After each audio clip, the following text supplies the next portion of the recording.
안녕하십니까, 이상선입니다.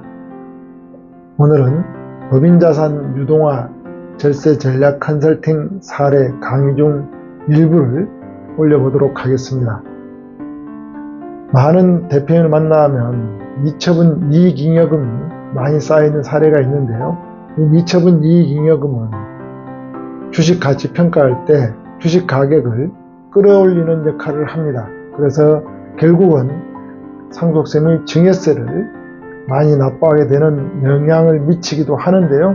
이러한 미처분 이익잉여금을 해소하는 방법에 대해서 상당히 많은 대표님들이 궁금해하는 것 같습니다.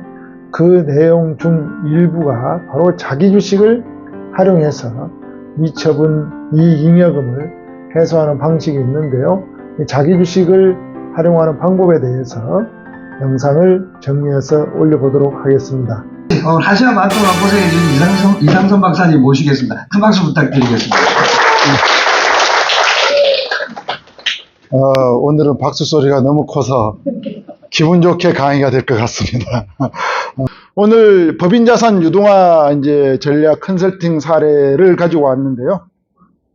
이 내용은 좀 법인을 이렇게 다녀보면 개인사업자에 관한 문제가 아니고 법인사업자에 관한 문제입니다. 고객을 어프로치할 때 법인사업자 중에서 그동안 법인 업력이 좀 됐는데 이익은 조금씩 매년 금액이 상관없이 매년 이익이 난 기업들도 있고 순간 적자 난 기업도 있는데 한 업력이 한 10년 됐다 그러면 1년에 당기 순이익이 5억 정도 났는데 배당도 안 오고 아무것도 안 했다 그러면 그게 이익잉여금으로 쌓여 있거든요. 그 이익잉여금이 바로 미처분 이익잉여금, 재무상태표에. 그러면 1년간 5억씩 벌었는데 아무것도 안 했다, 배당도 안 했다 그러면 장부상 50억이 쌓여 있는 겁니다. 그 50억 미처분 이익잉여금이 쌓여 있으면 어떠한 현상을 나타내냐면 세금적인 측면에서 봐서는 우리가 주식 가치를 평가할 때 이익잉여금은 자산에 속하는 영역입니다. 그러면 주식 평가를 할 때 순자산가액과 손익가치를 가중평균화해서 평가를 하는데 이 이익잉여금이 많이 있다는 의미는 주식 가격을 평가할 때 높게 평가된다는 의미죠. 주식 가격이 높게 평가되면 상속세 및 증여세에 따른 가표가 높아지는 거죠. 그럼 다르게 표현하면 미처분 이익잉여금을 많이 가지고 있으면 사장님이 자녀에게 승계할 때 세금을 많이 낼 수밖에 없다 라고 이렇게 보시면 돼요. 그럼 미처분 이익잉여금을 해소해 주는 게 좋겠죠. 그 미처분 이익잉여금을 왜 가지고 갈까? 사장님들이 우린 그걸 고민해 봐야 돼요.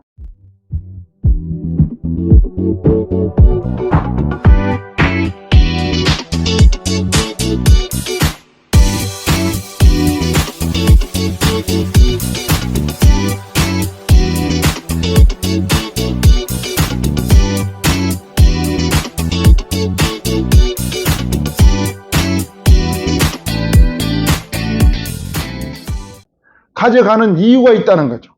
가져가는 이유는 크게 보면 두 가지 측면에서 있어요. 첫 번째로는 기업의 신용도 제고 측면에서 조금 좋은 평가를 받기 위해서 가져가는 경우가 있고요. 그렇지 않은 경우가 더 많습니다. 어떤 경우냐? 미처분 이익잉여금에 대해서 손을 대면 사회로 유출하면 세금이 많다는 거예요. 자, 국세청 시각으로 좀 들여다볼게요. 미처분 이익잉여금은 바로 배당 가능 이익이에요. 배당 가능 이익이니까 국세청 시각은 그 돈이 움직이는 순간에 무슨 세금을 걷어가려고 그럴까요? 배당소득세를 걷어가려고 보고 있다는 거죠. 그럼 배당소득세 49.5%, 세율 구간마다 다르지만 50% 정도를 이렇게 걷어가려고 계획을 잡고 있었는데 어느 날 순간에 미처분 이익잉여금이 사라졌다 이거죠. 그럼 국세청에서는 그걸 사라졌네요 가만히 두고 관망을 할까요? 아니면 왜 이게 사라졌는지를 조목조목 따지고 들어올까요? 따지고 들어올 수밖에 없어요. 그게 바로 그 과정에 대한 세무조사다라고 이렇게 보시면 돼요. 그럼 우리가 이익 소각을 했다 이런 내용들 하면 세무조사했다라고 이야기를 하잖아요. 이익 소각을 하면서 정상적인 배당 가능 이익이 있었는데 그 배당 소득세를 안 내고 증여 후 배우자 공제를 해서 세금을 적게 내거나 안 냈고 배당 가능 이익을 빼갔단 말이죠. 그럼 이게 정상적인 프로세스가 수행됐는지에 대해서 확인할 필요가 있다는 거죠. 그 정상적인 과정을 거쳤으면 오케이를 해줄 텐데 그 과정 속에서 정상적이지 않는 방식이 동원되어 있으면 그걸 다 부인하고 배당 소득세로 부과하겠다는 거예요. 그러니까 사장님들 입장에서는 야, 이게 잘못 움직이면 소득세로 부과되고 세무조사도 받을 염려가 있기 때문에 쉽게 움직일 수 없고 배당을 한번 정상적으로 잘못하면은 배당 소득세 다 내죠. 금융종합소득세 합산과세에 대해서 건강보험료 별도 또 나오죠. 그러니까 세금적으로 측면 따져보면 한 65% 이상 세금을 내니까 배당을 해봐야 재미가 없어요. 실익이 없어요. 이게 배당을 안 하고 있는 겁니다. 그러면 거꾸로 역설적으로 우리가 이제 좀 표현을 할게요. 배당 가능 이익이 있는 미처분 이익 잉여금을 아까 그 상속세무 증여세 측면에서도 안 좋다라고 이야기를 했는데 그러면 이걸 사장님의 속마음을 들어가서 첫 번째 세금을 줄여주는 방식을 택하거나 두 번째 세금을 줄여주는 방식을 택했는데 국세청으로부터 검증 과정을 거쳤는데 오케이를 받는다 그러면 대표님들이 안 움직일 이유가 없겠죠. 그 내용이 오늘 핵심 내용이라고 보시면 돼요.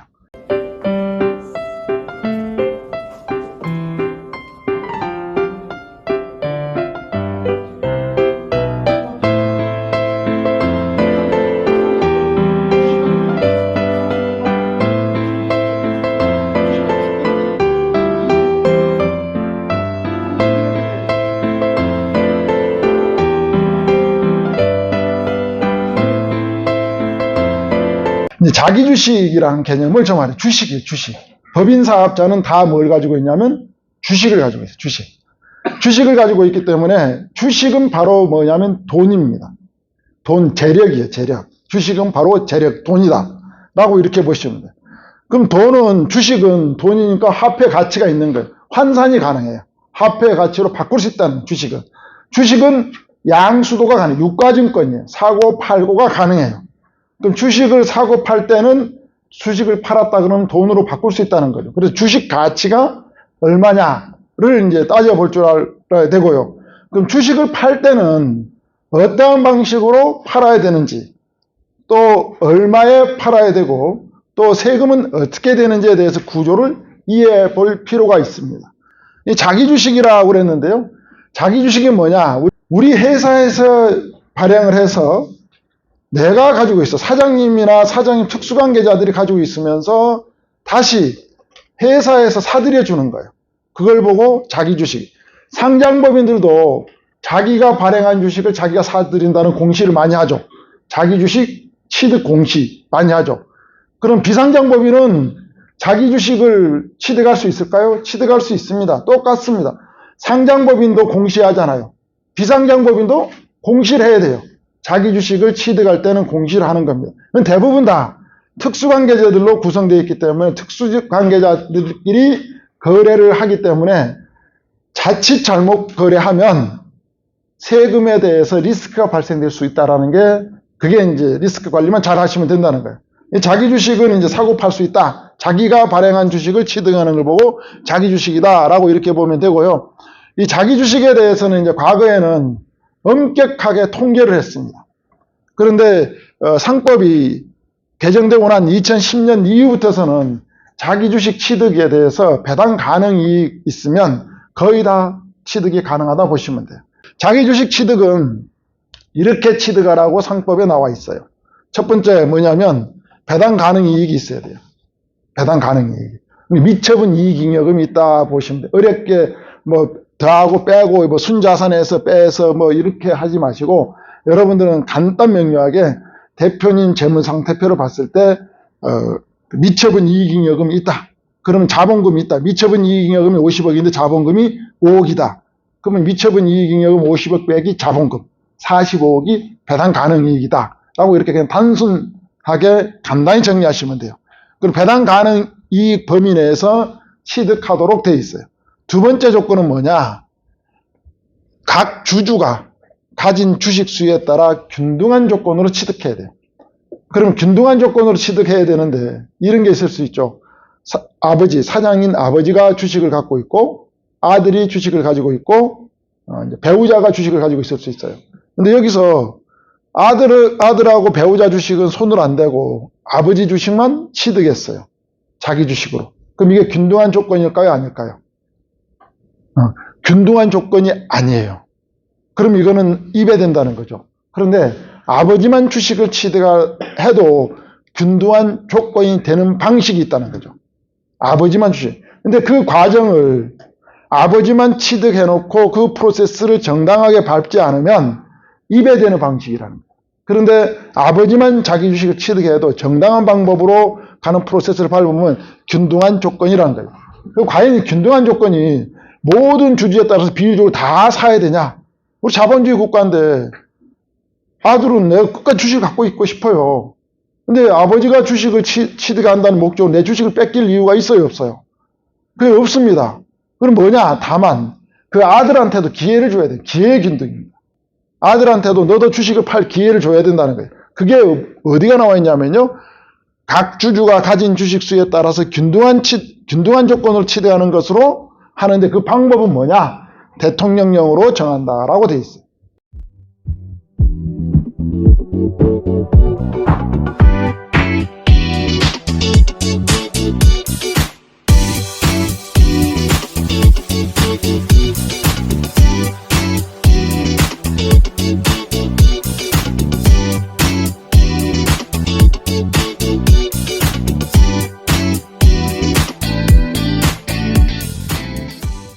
대통령령을 봐야 되잖아요. 이때 시행령에 보면 균등한 조건을 취득한 프로세스 절차에 잘 나와 있다는 그대로 따라가시면 돼요. 그래서 첫 번째 배당 가능 이익이 있어야 되고 두 번째 균등한 조건으로 취득을 해야 된다. 세 번째로는 그럼 어떤 절차를 거쳐야 되냐? 주주총회 결의를 거쳐야 된다. 주주총회 결의. 주주총회 결의를 거쳐야 되는데요.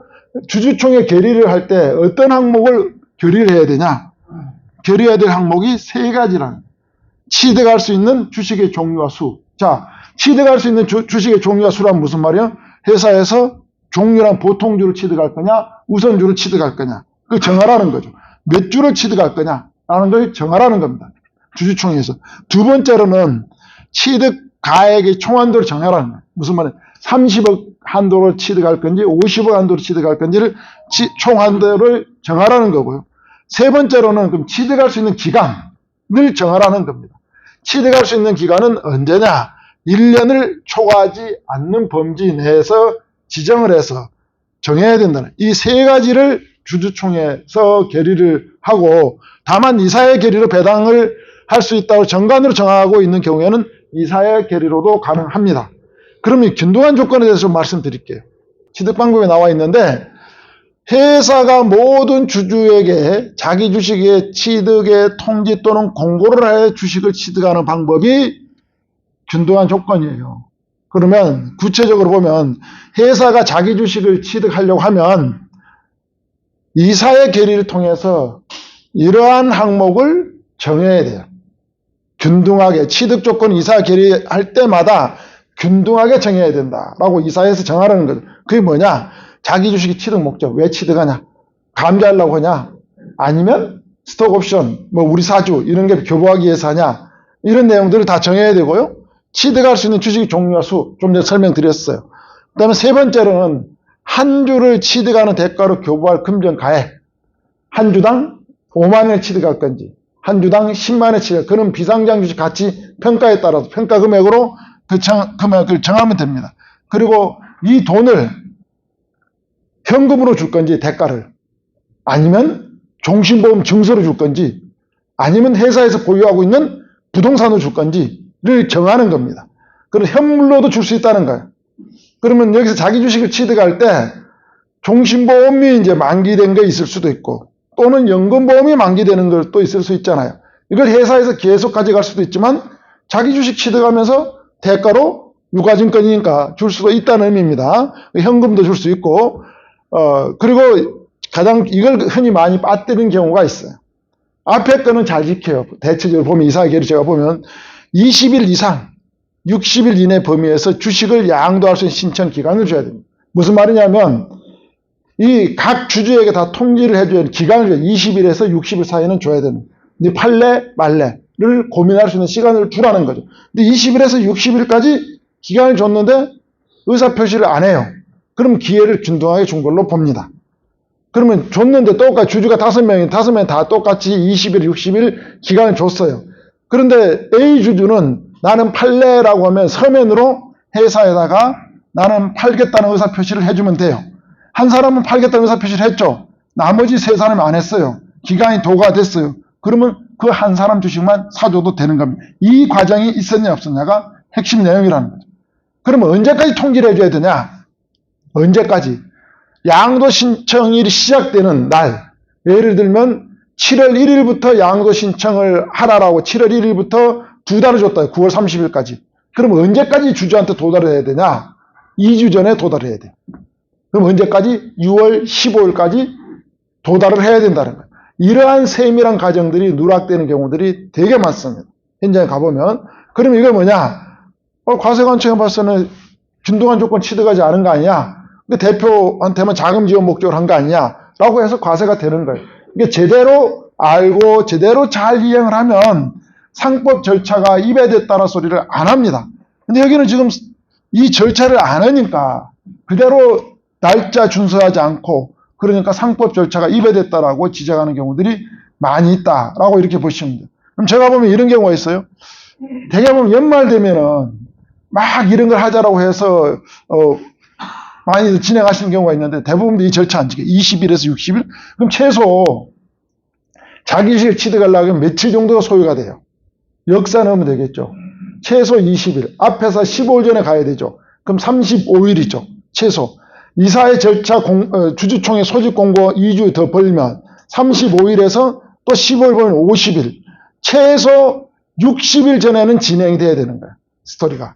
그 과정. 근데 그걸 무시하고 12월에 가서 자기 주치를 이번 연말에 합시다라고 하는 경우가 있어요. 그러면 어떻게 12월에 시작해서 12월에 끝냈어요. 그 물리적으로 30일뿐이 안 쓴 거잖아요. 이 가능한 구조입니까? 입에 된 거죠. 그런데 대표님들은 그런 내용을 전혀 모르시고 계시니까 컨설팅 하신 분들 와서 그렇게 하면 아 그게 맞는가 보다 해서 해놓고 보니까 나중에 검증하는 과정에서 문제가 생긴다 라고 이렇게 보시면 될 것 같습니다.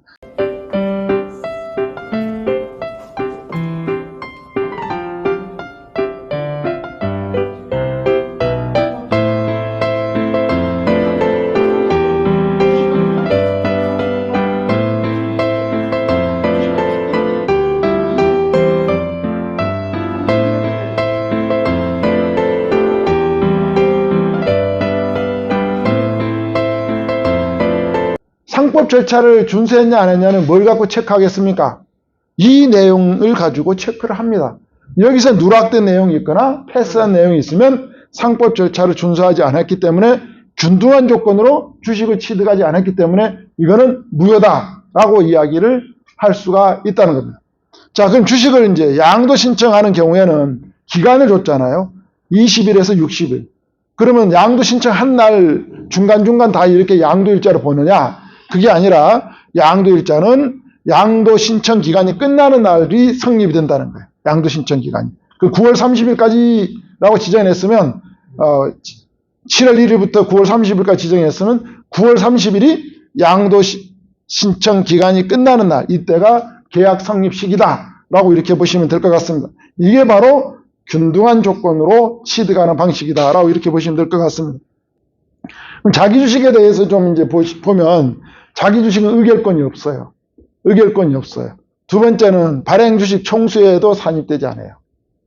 이익 배당 권리가 없어요. 그런데 사업 무관자산에 해당돼요. 자, 이런 경우가 있겠죠. 사장님이 지금 주식을 70% 갖고 있고 자녀가 30% 갖고 있어요. 그럼 배당을 하면 7대3으로 가야죠. 10억을 배당한다 그러면 7억, 3억까지 가는데 자녀 30% 갖고 있는 사람은 배당을 좀 많이 주고 싶어요. 그럼 어떻게 하면 될까요? 초과 배당을 해서 하면은 증여세 내고 배당세 내고 그러니까 자녀 지분율을 올려주면 되겠죠. 자녀 지분율을 올리는 방법은 뭐죠? 7대3, 아버지가 갖고 있는 주식을 이런 절차를 통해서 자기 주식으로 30% 정도 매입해버리면 그럼 지분이 어떻게 될까요? 그걸 빼고 계산하니까 자연스레 자녀 지분이 올라갈까요? 떨어질까요? 올라가죠. 이해 안 되세요? 더하기 빼기인데 지금 70대 30을 가지고 있어요. 아버지하고 아들이 속으로 다 웃고 있지만 속으로 모르는 표정이야. 지금 다이백 해야 될 것 같아요. 지금 현재 아버지가 70% 갖고 있다. 70%. 아들이 30% 갖고 있어요. 부자가. 근데 이 구조에서 배당을 하면 10억을 배당한다 그러면 여기 배당이 얼마 나가요? 7억 따라가봐요 이제. 아들이 얼마가 나가요? 3억이 나가죠. 그런데 이게 전체 주식수가 만주다 가정할게요. 만주. 그런데 여기서 이제 아들한테 배당을 좀 많이 주고 싶어. 근데 아버지 돈 이렇게 배당 주면 이익으로 봐서 증여이익으로 증여세도 내고 배당세도 많이 내죠. 근데 이거 증여세는 안 내고 싶어. 아들 배당세. 그럼 어떤 방식으로 가면 돼요? 아버지 주식 중에 일부를 30% 정도, 30% 정도를 어디로 준다고 이걸? 자기 주식으로 취득하게끔 30% 한다는 거죠. 그럼 아버지는 일단 30%에 대해서 현금을 확보한 거죠. 네. 그 만주 중에 30%가 갔으니까 몇 주가 간 거예요, 법인으로? 3,000주가 간 거죠. 그럼 역시 주식수는 발행 주식 총세 상인대이 난다고 그랬죠. 그러면 전체에서 원래 7,000주 아버지가 가지고 있었고 아들이 3,000주를 가지고 있었어요. 그죠? 7대 3이니까. 그러면 아버지가 갖고 있던 3,000주가 어디로 갔어요? 회사로 갔죠? 그럼 이거는 배당 권리가 있다고 그랬어요? 없다고 그랬어요? 없다고 그랬죠? 그럼 주식수 비율이 이제 어떻게 되는 거예요? 아버지는 몇 주가 되는 거예요? 그렇지. 이제 잘 따라오네. 7,000에서 3,000주를 빼니까 아버지는 4,000주가 되죠. 자, 아들은 몇 주예요? 3,000주죠? 그러면 이익 배당할 때 비율을 보면 이게 전체에서 몇 주예요? 7,000주죠?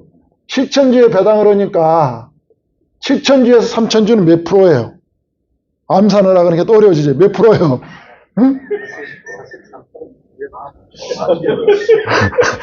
몇 프로야 이게? 몇 프로입니까? 계산이 안 돼요? 한 45% 정도 되죠. 대략 암산 뭐 저도 잘 못해요. 그 정도 나옵니까? 저라면 계산기 빨리 꺼내보겠어. 스마트폰이 있으니까. 예? 42.8%에 나왔대요. 그럼 여기 42.8%죠. 그러면 아버지는 몇 프로가 되는 거예요? 빼면 되죠. 100에서. 몇 프로예요? 58% 정도 대략 되는 거죠. 그죠? 그러면 이 지분이 몇 프로 올라갔어요? 30이던 게 약 43%로 올라갔죠. 그죠? 그럼 가만히 이제 여기서 10억을 배당을 하면 아들은 얼만큼 가져가면 돼요? 4억 3천만큼 배당을 더 가져갈 수 있고 그럼 1억 3천을 더 가져가는 거잖아요. 그럼 증여세가 있어요? 없어요? 없다는 거죠. 이렇게도 활용이 가능하다. 저기서 좀 질문이 있는데요. 네. 1억 3천을 예를 들어 직접 저런 식으로 안 하고 직접 빼서 아들한테 현금으로 줘도 문제가 전혀 없잖아요. 증여세 내야죠. 왜 문제가 없어요? 아니 현금으로 빼서 현금으로 주는데 무슨 지금 증여세 내야 됩니다. 그렇게 하니까 문제가 다 생기는 거예요. 안 들어갔을 때도 문제가 돼요. 그렇게 하니까 문제가 생기는 거예요. 현금 거래라고 해서 문제 안 되는 거 아니에요. 어떤 문제가 생겨요? 증여세 내야 돼요. 현금 1억 3천 줬잖아요. 아니 현금 그러니까 통장으로만 안 하고 현금으로 뺐다고. 그거 다 압니다. 은행에서 어디서 나오게 돈 자기가 배추받아서 판 거 아니죠. 어딘가 나왔죠. 은행에서 나오면요, 은행에서 통지 다 해줘요. 제가 한 다음 회차 그 강의가 나와요. 은행에서 창구에 가서 돈을 빼잖아요. 현금으로 뺄 거 아니겠습니까? 그럼 다 통지해 줍니다. 그럼 아들은 어느 순간에 그때 입금하잖아요. 입금할 때 출처 어디가 나오냐? 다 국세청에서. 나만 모르고 국세청은 다 한다. 예. 그 내용을 제가 강의를 할 겁니다. 그러니까 그 다 압니다. 나중에 강의 빠지마 들어보세요. 이렇게 나옵니다. 예. 자, 가능하다면요. 예. 3,000주만 우리 회사에서 하지 않고 예. 7,000주를 몽땅 사버리면은 완전히 증여도 가능한 거 아니에요? 그거는 이제 회사에 돈이 있거나, 또, 돈만 있다면 네. 완전히 세금을 안 내면서 구경 응용해 보세요. 알아서. 제가 그 논리를 지금 말씀드린 거예요. 그 논리가 가능한 네, 네. 네. 근데 이제 문제는 회사에서 가지고 있어야 되잖아요. 자기 주식 형태로. 가지고 있을 때 처리를 그 다음에 어떻게 할 거냐. 그 플랜까지를 세워줘야 되겠죠. 계속적으로 자기 주식으로 보유하고 있으면 회사, 세무당국에서 문제 제기를 할 수 있거든요. 지금 그렇게 해서 2년, 3년, 4년, 5년 가지고 있는 데는 문제 제기하겠다고 하는 게 지금 내용이에요.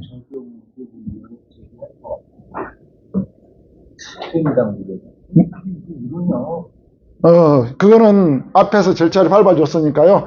구체적으로 있으면 업체 가지고 와서 상담해 보세요. 제가 깔끔하게 정리해 드릴게요. 그러니까 상식적으로 판단하지 마시라. 상식적으로 판단하면 안 된다. 관련 법령 가지고 제대로 판단하시면 된다라고 이렇게 보시면 될 것 같습니다. 이제 가점주주 취득세 부분이 있어요. 가점주주 취득세. 가점주주 이제 돈을 만들어준다는 게 눈이 땡글땡글 다 해지시네요. 그러니까 가점주주가 뭐냐면 특수관계자 지분 포함해서 50% 이상 지분을 가지고 있으면 가점주주예요. 가점주주 계산할 때는 이 자기 주식은 의결권이 없기 때문에 자기 주식을 빼고 계산합니다. 그럼 자, 여기서 이제 조금 더 응용을 해볼게요. 여기 아들이 아니고 이게 친구였다, 친구. 친구예요, 친구. 친구인데, 지금 지분을 갖고 자기 주식을 지금 3천 주고, 4천 주고, 3천 주, 이렇게 가지고 있으면, 이거는 자기 주식이고, 자, 사장님이고, 여기는 친구예요. 지금 현재 주주 상태에서, 이 주주 구성 상태에서 사장님은 과점주주입니까? 아닙니까? 이 상태에서. 사장님은 과점주주에 아니에요. 여기는 회사에서 몇 프로 갖고 있어요? 30%죠. 사장님 몇 프로예요? 40%죠. 친구는 몇 프로 갖고 있어요? 자, 사장님은 가점주주 아니에요? 아닙니다. 아니에요. 이제 숫자를 적어주니까, 네. 가점주주라고 생각하는 사람 손 들어보세요. 많으시네. 가점주주 아니라고 생각하시는 분. 반반이네. 이 이야기예요, 지금. 이게. 자, 가점주주 계산할 때는 자기 주식을 빼고 계산한다는 거죠. 빼고 계산하니까 7천주, 둘을 빼면 7천주죠. 7천주에 대해서 40% 갖고 4천주 갖고 있으면 몇 프로예요? 58%잖아요. 가점주주 아니에요. 가점주주죠? 이 정답을 드렸어요. 왜 이렇게 해놓고 이런 이야기가 나와요? 부동산을 이제 가점주주 이야기가 나오면 부동산 취득해, 회사에서. 공장용지를 취득하는, 공장용지. 공장용지를 취득하는데 사장님이 이제 공장용지를 한 100억짜리 취득하려고 그러는데, 뭐, 기장세무사님이나 컨설팅 하신 분들이 이런 구조에 있을 때, 야, 이렇게 취득하면은, 취득했다 이거죠. 그러면, 가점주주를 안 돼 있기 때문에 나중에 사장님으로 주식을 이렇게 받았을 때, 가점주주가 됐을 때, 공장용지에 대해서 취득한 것에 대해서 간주치세를 납세하니까 조심해야 된다, 안 해야 된다라고 이야기를 하거나, 또는 현재 100억이 부동산이 있어요. 근데 친구 주식을 이렇게 한 10% 사오려고 그래요.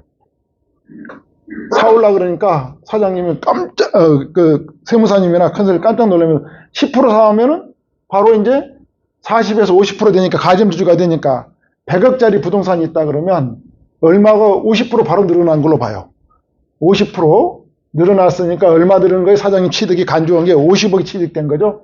50억 취득된 거에 대해서 2.2% 세금을 내거든요. 이 세금 내오니까 이거 10% 취득하면 안 된다라고 이야기해요. 맞는 말입니까? 틀린 말입니까? 이렇게 문제를 제가 내봤어요, 지금. 맞냐, 틀리냐? 풀어봐라. 틀리다? 정답. 틀렸다. 안 냅니다. 왜 그럴까요? 이미 가점주주라 그랬잖아요, 제가.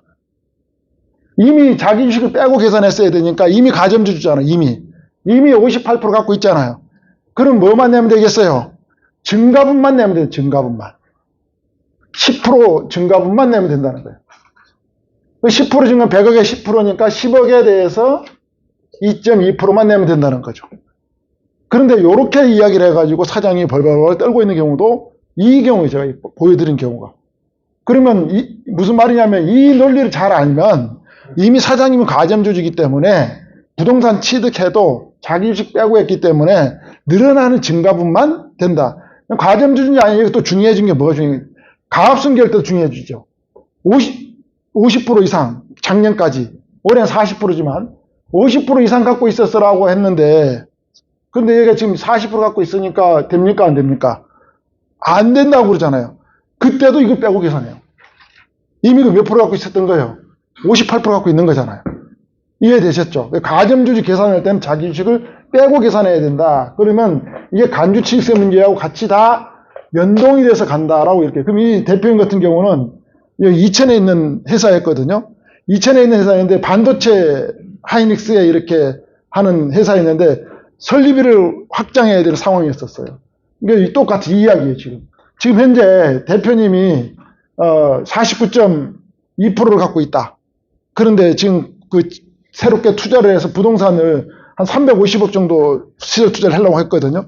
350억이 들어오면 이 세무사님이 뭐라고 설명했냐면, 야, 지금 49%뿐이 없는데, 49.2%뿐이 없는데, 만일에 지금 300억짜리를 공개를 해놓으면 지금은 괜찮은데, 49.2가 있는데, 네가 나중에 이게 다 사올 계획을 갖고 있는데, 나중에 사왔을 때, 순간 60%가 돼버리면, 60%에 대해서 180억에 대해서 2.2% 간주시세를 내야 되니까 너 이거 할래 말래 조심하라고 하지 말으라고 이랬던 거예요.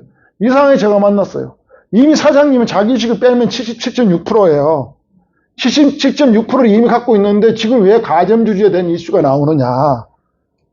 관계없다 라고 이야기를 해서 한참 이 문제를 가지고 설왕설래 하다가 이 내용을 제가 발췌를 해서 갖다 줬어요. 정확히 나와 있잖아요. 자기 주식은 의결권이 없는 주식을 고려하면 땡땡땡 이권 법인의 주식을 취득함에 따라 청구인과 주식회사 누구는 이권 법인의 가점주주에 해당하게 된 것이므로 첫 번째 청구는 가점주주 취득세 등을 부과한 것은 잘못이 없다.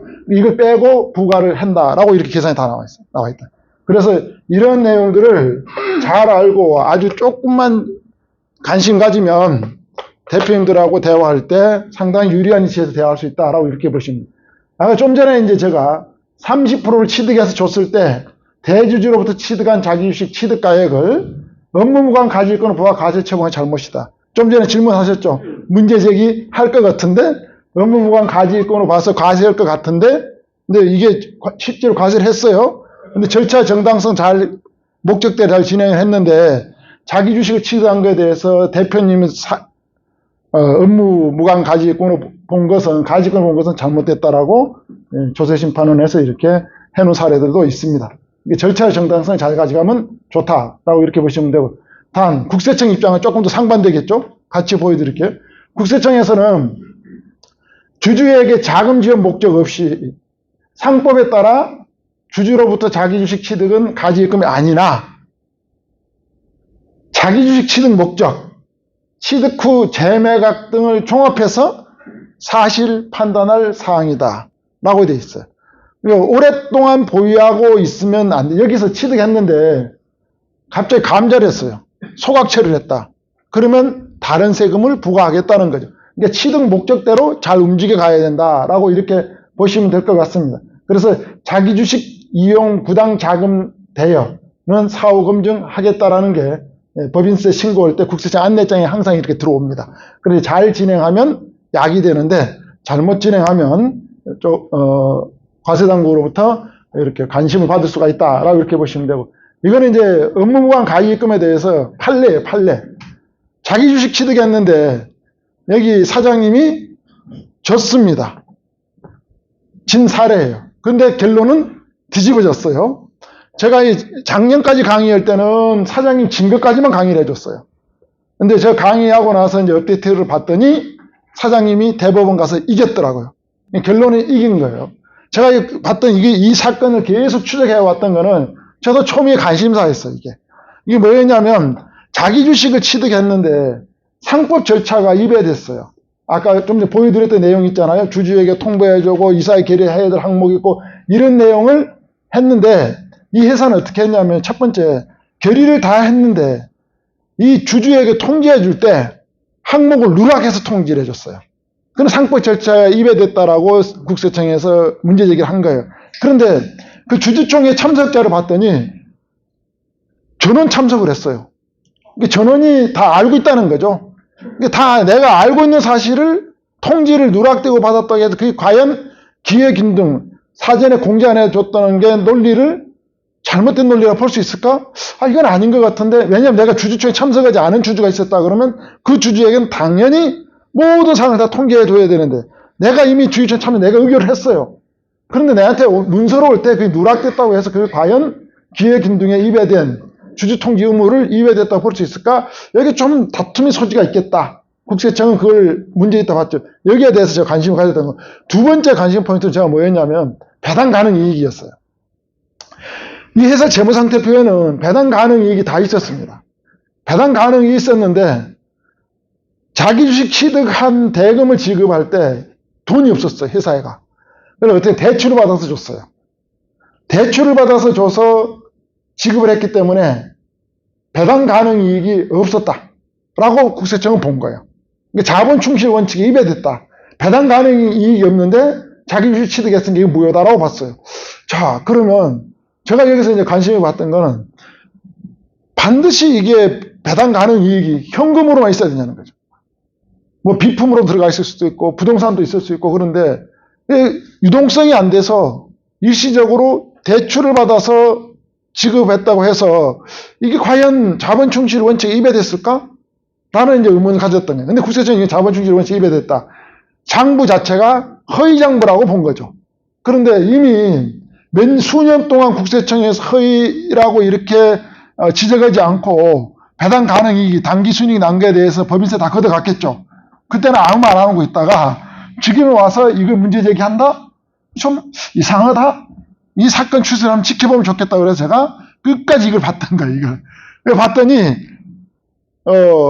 그 국세청에 지적한 내용대로 그대로 판결을 해서 졌습니다, 사장님. 1심, 2심까지.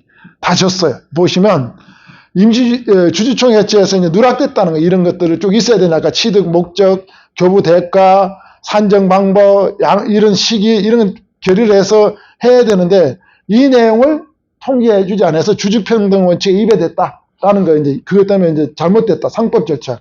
그다음에 대금 지급을 할 때 대출, 마이너스 통장에서 대출을 받아서 11억을 지급했다. 자본 충실 원칙에 맞지 않았다. 그런데 재무상태 표상에는 미처분 이익잉여금이 이 금액보다 훨씬 많이 있어요. 그런데 여기에 대해서 두 가지 큰 내용 줄기를 보면 자본 충실 원칙에 위배, 주주평등 원칙에 위배돼서 안 됐다라고. 우리가 여기서 보는 시사점은 뭐죠? 이렇게 과세 관점을 보고 있기 때문에 이런 시각이 이렇게 되지 않도록 철저하게 프로세스를 잘 밟아줘야 된다는 게 시사점인 거죠. 그런데 이제 이왕이 이렇게 됐다 이거죠. 지켜볼 필요가 있다는 거죠. 아까 의구심을 가졌던 게 이렇게 이제 갔습니다. 그리고 계속 국가에서 국승이라는 것은 국세청이 이겼다는 거, 국가가 이게 국승이 계속 나옵니다. 사전 졌어요. 그래서 이거 좀 대법까지 갔으면 좋겠다 했는데 여기가 앞에 보시면 이렇게 떠 있어요. 진행 중이라 뜨잖아요. 진행 중이라 그러면 아직 안 끝났다는 소리예요. 대법까지 가겠다는 뜻이에요. 그래서 쭉 계속 이제 관찰했던 거예요. 제가 이 사건을 봤더니 이렇게 이제 바뀌더라고요. 이제 어떻게 바뀌냐? 자기 주식 취득 목적이 많은데 두 가지.